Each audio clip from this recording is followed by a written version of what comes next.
بسم اللہ الرحمن الرحیم۔ السلام علیکم۔ آسمانوں اور زمین کی تخلیق کے بعد ہمیں اللہ کے ایک مخلوق کا بہت زیادہ ذکر ملتا ہے، ملائکہ، جنہیں ہم فرشتے بھی کہتے ہیں۔ ہم سے بہت پہلے پیدا کی گئی اور ہماری نسلوں سے اوچھل مخلوق، لیکن ہمیں کیسے پتہ چلتا ہے کہ یہ ایگزسٹ کرتے ہیں اور ان کی موجودگی ماننا کیوں ضروری ہے؟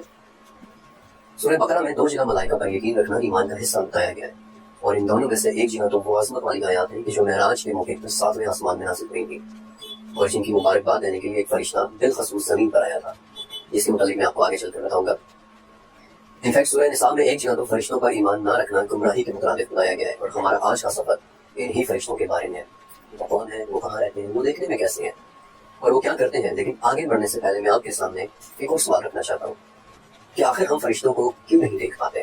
کیا کبھی آپ نے اس بارے میں سوچا ہے؟ سورہ حاقہ کی ایک آیت ہے کہ مجھے قسم ہے اس کی جو تم دیکھتے ہو اور اس کی جو تم نہیں دیکھتے۔ ہم کیا نہیں دیکھتے؟ آخر ایسی کون سی چیزیں جو ہمیں نظر نہیں آتی؟ اب بہت سے لوگ اس بات کا جواب ایسے دیں گے کہ ہمیں ہوا نہیں نظر آتی، ہمیں خوشبو نہیں نظر آتی۔ میرے خیال میں وہ لوگ بڑا سطحی سا جواب دے رہے ہوتے ہیں۔ ان تمام چیزوں کو ہم دیکھتے نہیں ہیں، لیکن ہم ڈیٹیکٹ تو کر رہے ہیں۔ ہوا کی رفتار بھی ڈیٹیکٹ ہو رہی ہے، خوشبو کی تیزی کا احساس بھی ڈیٹیکٹ ہو جاتا ہے۔ لیکن فرشتوں کو چھوڑیں، آسمان ہی میں کتنی ایسی چیزیں ہیں کہ جو ہم دیکھنا تو دور بلکہ ڈیٹیکٹ بھی نہیں کر پاتے۔ اور میں آپ کو بتاتا ہوں کہ کیسے۔ اس کائنات میں جو کچھ بھی دیکھا یا ڈیٹیکٹ کیا جا سکتا ہے وہ 19 قسم کی روشنی یا سگنلز دیتا ہے، جنہیں بینڈز کہتے ہیں، اور یہ 19 بینڈز مل کر وہ پٹی بناتے ہیں جسے اس کائنات کا الیکٹرو میگنیٹک اسپیکٹرم کہتے ہیں۔ اب ٹیکنیکل زبان میں تو یہ اسپیکٹرم مختلف قسم کی فریکوینسیز، ویو لینتھس اور فوٹون انرجیز کا مجموعہ ہوتا ہے، لیکن سادہ الفاظ میں کوئی بھی وہ چیز جو اس انرجی یا اس مادے کی بنی ہو جسے ہم جانتے ہیں، وہ اس اسپیکٹرم پر کہیں نہ کہیں موجود ہونا چاہیے۔ مثلا موبائل فون سے نکلی ہوئی شعاعیں کی جو نظر تو نہیں آتی، لیکن وہ ریڈیو ویوز کے بینڈ پر موجود ہیں۔ ایسے ہی مائکرو ویو یا الٹرا وائلٹ شعاعیں کی جو نظر تو نہیں آتی، لیکن ہم ان کی حدت محسوس کر لیتے ہیں، وہ بھی اسی بینڈ پر موجود ہے۔ البتہ اس پٹی پر الٹرا وائلٹ اور انفراریڈ کے درمیان ایک چھوٹا سا حصہ پایا جاتا ہے۔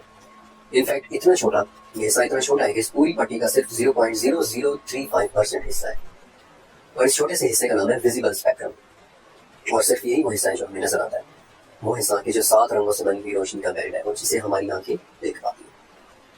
آپ اس کا مطلب جانتے ہیں؟ اس کا مطلب یہ ہے کہ اگر اس کائنات میں موجود 2 لاکھ مختلف چیزیں ہمارے سامنے رکھی جائیں تو ہم ان 2 لاکھ میں سے صرف 7 چیزوں کو ہی دیکھ سکیں گے۔ یعنی سادہ الفاظ میں 99.9965% کائنات ہماری نگاہوں سے ہی پوشیدہ ہے، چھپی ہوئی ہے، ڈھکی ہوئی ہے۔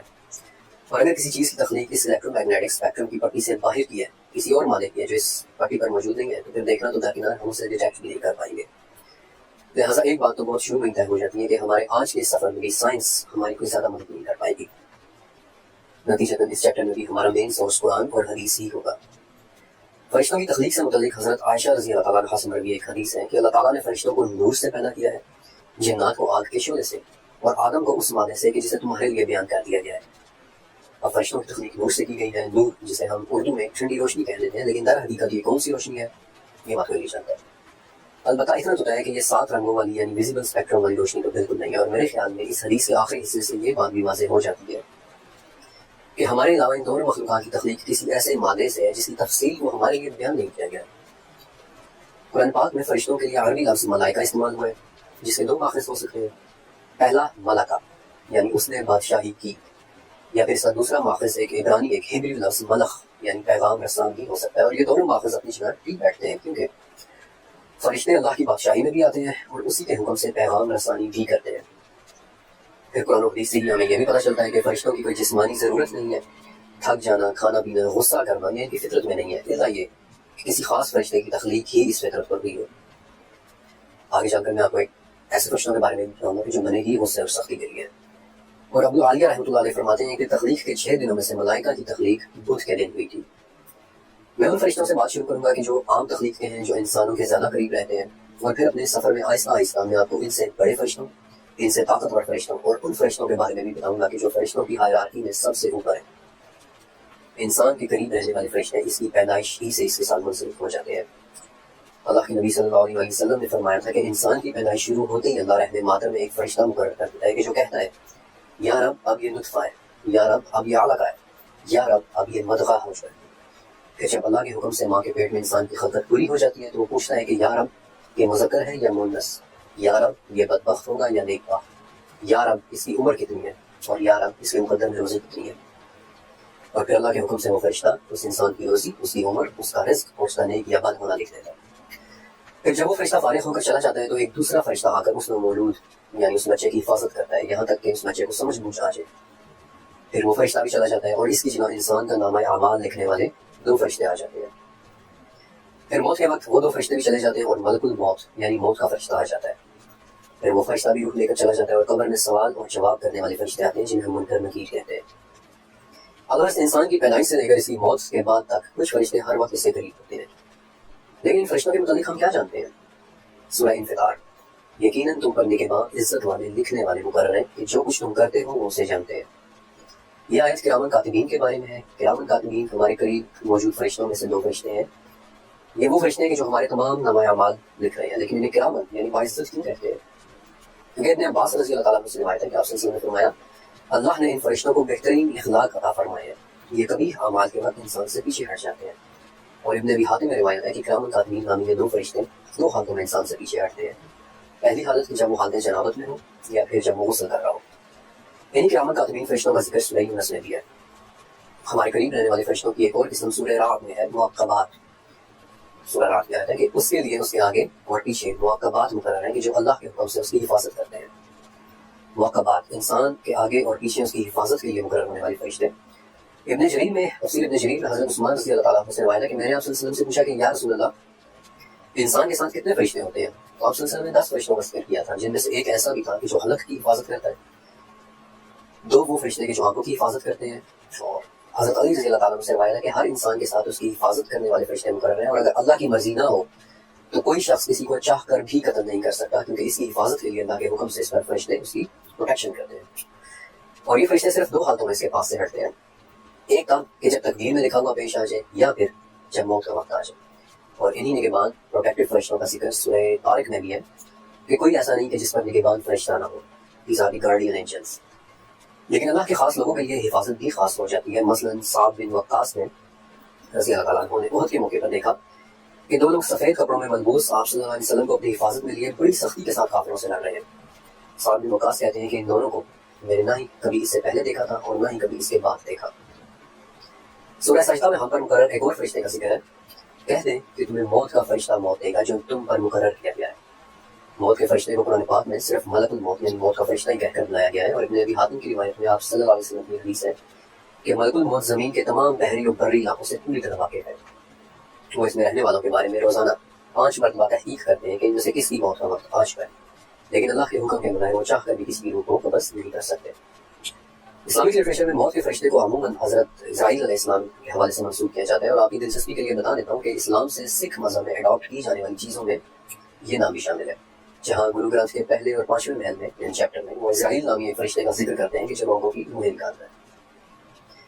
لیکن ملک الموت یعنی موت کے فرشتے کے علاوہ سورہ نازعات میں ان کے زیر حکم یعنی ملک الموت کے زیر حکم مزید 2 قسم کے فرشتوں کے متعلق موجود ہے.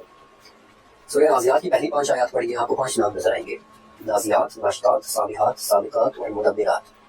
ان میں سے نازعات وہ فرشتے ہیں کہ جو موت کے وقت جسم میں ڈوب کر سختی سے جان نکالتے ہیں، اور ناشطات وہ فرشتے ہیں کہ جو بہت نرمی اور آہستگی سے انسان کی جان نکالتے ہیں.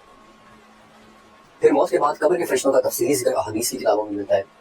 مثلا نبی کریم صلی اللہ علیہ وسلم نے فرمایا کہ جب تم میں سے کسی کو دفنایا جاتا ہے تو اس کے پاس کالے رنگ اور نیلی آنکھوں والے 2 فرشتے آتے ہیں، جن میں سے ایک کو منکر اور دوسرے کو نکیر کہتے ہیں. ان فرشتوں کے حوالے سے بخاری میں بھی یہ آتا ہے کہ قبروں میں تمہاری آزمائش ایسے ہوگی کہ جیسے کانے دجال کے سامنے یا پھر اس سے قریب قریب. خبر ہی کے مطابق مسند احمد میں ایک ایسے فرشتے کا ذکر ملتا ہے کہ جسے کافر کی قبر میں مسلط کیا جاتا ہے. وہ فرشتہ اندھا، گونگا اور بہرا ہوتا ہے، اور اس کے ہاتھ میں ایک ایسا گرز ہوتا ہے کہ اگر اسے کسی بڑے پہاڑ پر مارا جائے تو وہ پہاڑ مٹی مٹی ہو جائے. اب اس سے پہلے کہ میں آپ کو بڑے فرشتوں اور ان کی ڈسکرپشن کے مطابق بتاؤں، آپ کے لیے جاننا ضروری ہے کہ فرشتے آخر ہیں کہاں پر.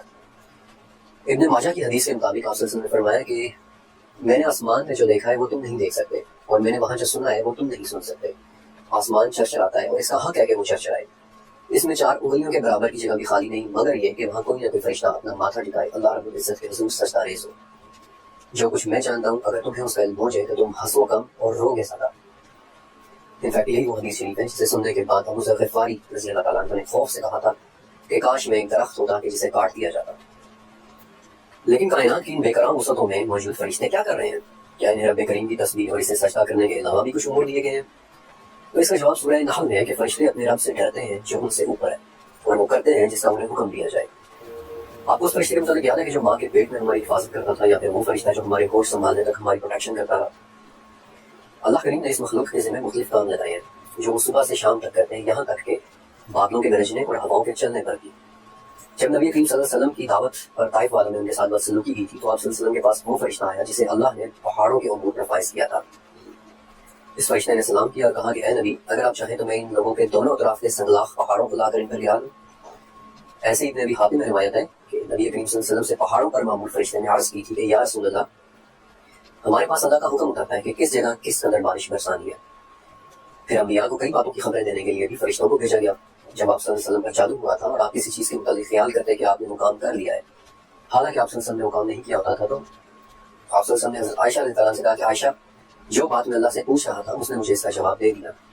میرے پاس 2 فرشتے آئے، ان میں سے ایک میرے سر کی طرف پڑا ہوا اور دوسرا میرے پاؤں کی طرف، اور ان میں سے ایک نے دوسرے سے پوچھا کہ ان صاحب کی کیا بیماری ہے؟ دوسرے نے بتایا کہ ان پر جادو ہوا ہے۔ پہلے نے پوچھا کہ یہ جادو کس نے کیا ہے؟ دوسرے نے جواب دیا کہ بنی رزیق کے لبید بن عاصم نے کیا ہے۔ پھر پوچھا کہ کس چیز میں جادو کیا گیا ہے؟ جواب دیا کہ کنگھے اور سر کے بال میں، کہ جو کھجور کے خوشے میں رکھے ہوئے ہیں۔ سوال کرنے والے نے پھر پوچھا کہ یہ جادو اس وقت کہاں ہے؟ تو جواب دینے والے نے کہا کہ زرمان کے کنویں میں۔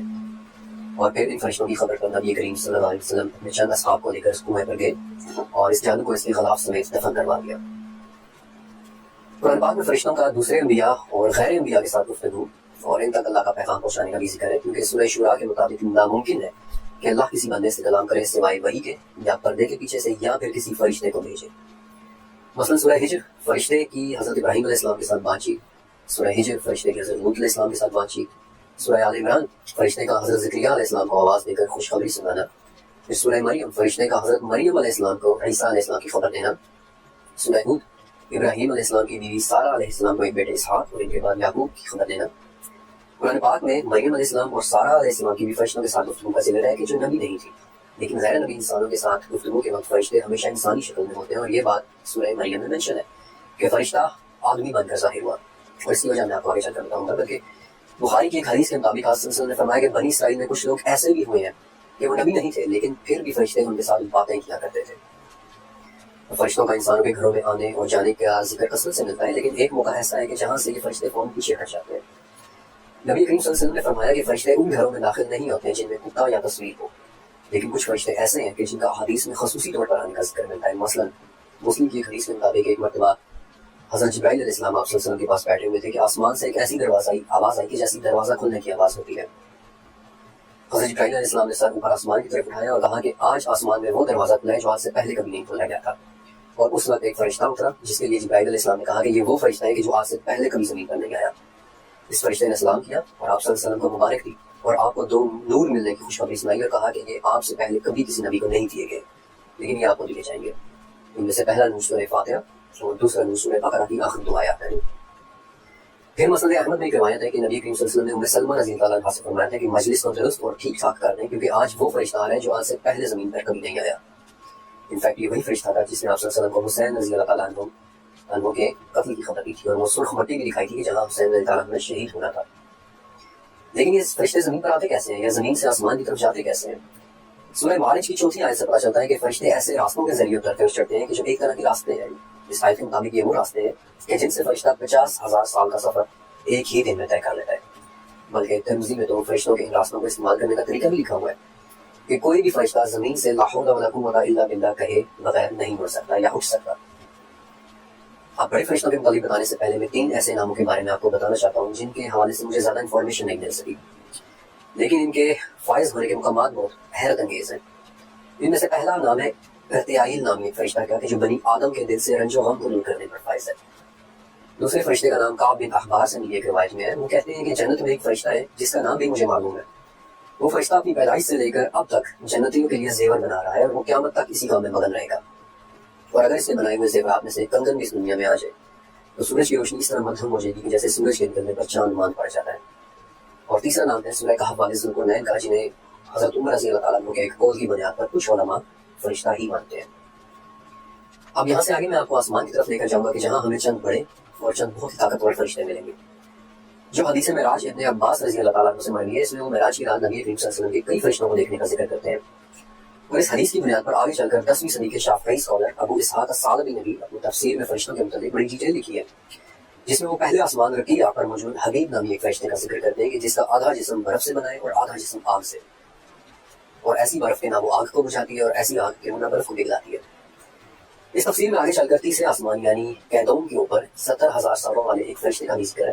انفیکٹ اس کے بارے میں مزید تفصیل حضرت علی رضی اللہ تعالیٰ عنہ کی ایک روایت میں ملتی ہے کہ ایک فرشتہ ایسا ہے جس نے 70,000 منہ ہیں، ہر منہ میں 70,000 زبانیں ہیں، ہر زبان پر 70,000 لغات یعنی لینگویجز ہیں، اور ان تمام زبانوں سے وہ اللہ تعالیٰ کی تسبیح بیان کرتا ہے، اور اللہ اس کی ہر تسبیح سے ایک ایسے فرشتے کو پیدا کرتا ہے کہ وہ دوسرے فرشتوں کو تو دیکھ سکتے ہیں لیکن دوسرے فرشتے انہیں نہیں دیکھ سکتے۔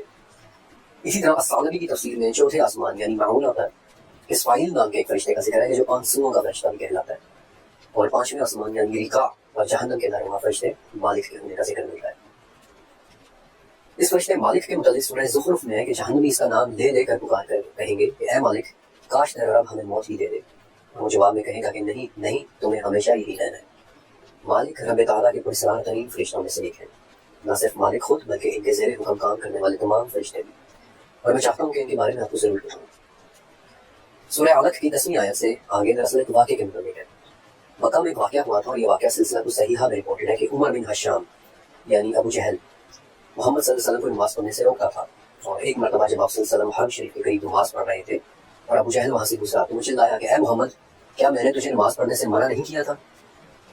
اور اس پر آپ صلی اللہ علیہ وسلم نے بھی اس نے آپ صلی اللہ علیہ وسلم سے سخت تنقید آمیز باتیں بھی کہی تھی، لیکن آپ صلی اللہ علیہ وسلم نے بھی اسے کڑا جواب دیا تھا، اور اس پر وہ مزید غصے ہوا اور کہنے لگا کہ اے محمد تو مجھے کس چیز سے ڈرا ہے؟ اس وادی میں سب سے زیادہ حمایتی اور مجلس والے میرے ہیں۔ اور ابو جہل کی اسی بات پر سورہ علق کی 17ویں اور 18ویں آیت نازل ہوئی تھی کہ یہ اپنی مجلس والوں کو بلا لے، ہم بھی زبانیہ کو بلا لیں گے۔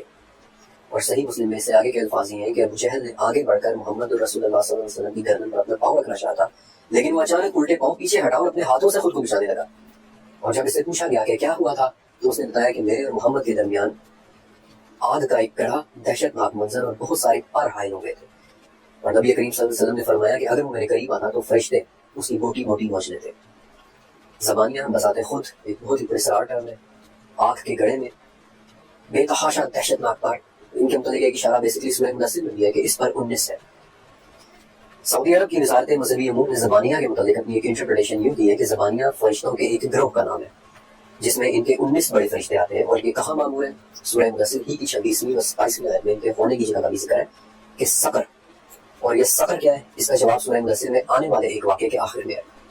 یہ واقعہ دراصل 11ویں آیت سے شروع ہو رہا ہے کہ سورہ مدثر مجھے اور اس کو چھوڑ دے جسے میں نے اکیلا پیدا کیا ہے۔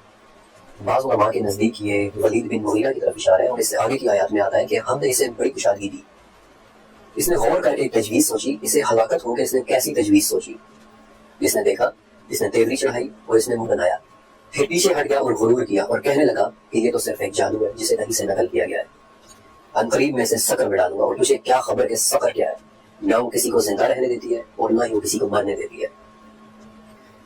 مجھے یہ تو نہیں پتا کہ یہ سب پڑھتے ہوئے آپ کے ذہن میں کیا منظر ہوتا ہے، یہ سب سنتے ہوئے آپ کیا فیل کرتے ہیں، لیکن بعض اوقات ایسی آیات کے بارے میں بولتے ہوئے لکھتے ہوئے جو کیفیت مجھ پر طاری ہوتی ہے اس کے لیے شاید میرے پاس ایک خاموشی کے علاوہ اور کوئی لفظ نہیں ہوتا۔ ان قوی اور ہیبت ناک فرشتوں کے بعد میں آپ کو ایک بہت خوبصورت جگہ کے بارے میں بتانا چاہتا ہوں کہ جس کی اللہ پاک نے سورہ طور میں قسم بھی اٹھائی ہے۔ بیت المعمور 7ویں آسمان یعنی غریبہ پر موجود ایک عبادت کا جس میں فرشتے عبادت کرتے ہیں۔ بیت المعمور کے معنی ہی آباد اور ایک بھرے ہوئے گھر کے ہے۔ مشکات المصابیح کی حدیث کے مطابق یہ عبادت گھر فرشتوں سے اس طرح بھرا ہوا رہتا ہے کہ روزانہ 70,000 فرشتے اس میں عبادت کے لیے آتے ہیں، اور پھر دوبارہ قیامت تک ان کی باری نہیں آتی۔ یہی وہ بیت المعمور ہے جس کی دیوار کے ساتھ نبی کریم صلی اللہ علیہ وسلم نے معراج کی رات حضرت ابراہیم علیہ السلام کو ٹیک لگائے بیٹھے دیکھا تھا۔